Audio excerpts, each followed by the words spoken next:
Pēdējo 20 gadu laikā, pateicoties Eiropas Savienības fondu atbalstam, Latvijā ir modernizēti valsts autoceļi vairāk nekā 2000 km garumā. Līdz ar Eiropas Savienības izveidi un vēlāk paplašināšanos pieauga nepieciešamība izveidot visā Eiropā kvalitatīvu transporta tīklu, zinām arī kā TNT, lai iedzīvotāji varētu ātrāk un drošāk pārvietoties, kā arī tiktu veicināta uzņēmumu konkurētspēja. TNT mērķis ir nodrošināt ilgtspējīgu savienojamību visā Eiropas Savienībā, bez sastrēguma posmiem vai trūkstošiem savienojumiem, vienlaikus samazinot transporta ietekmi uz vidi.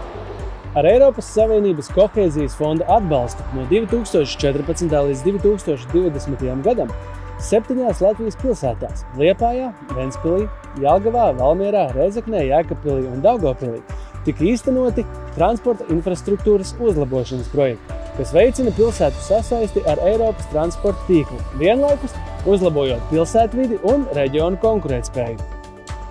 Valmierā šim te fonda projektam tika izvirzīts vairākas idejas, un kā tādu pašu no svarīgākajām un primāri īstenojamām tika atzīta šī Leona Paigles ielas savienojums ar šo Eiropas Savienības tīklu. Kā rezultātā mēs izbūvējām ielu vairāk kā 2 km garumā, un arī no šīs ielas ieguvēji ir arī iedzīvotāji, kuri šo ielu ikdienā izmanto, lai nokļūtu Valmieras lielākajās skolās, Valmieras Valsts ģimnāzijā un Valmieras sākuma skolā, kas ir ļoti ērti, īpaši tiem, kas dzīvo piepilsētā.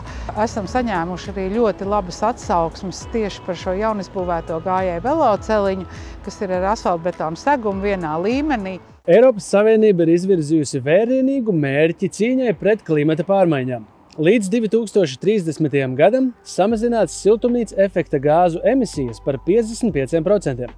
Šajā kontekstā nozīmīga loma ir tieši transporta infrastruktūrai, jo 61% no oglekļa dioksīda jeb CO2 izmešiem rodas tieši no automobīļiem.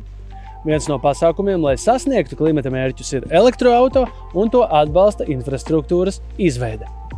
Nacionālajā e-uzlādes tīklā stacijas izvietotas ik pēc 30 km uz galvenajiem autoceļiem un ik pēc 50 km uz reģionālajiem ceļiem.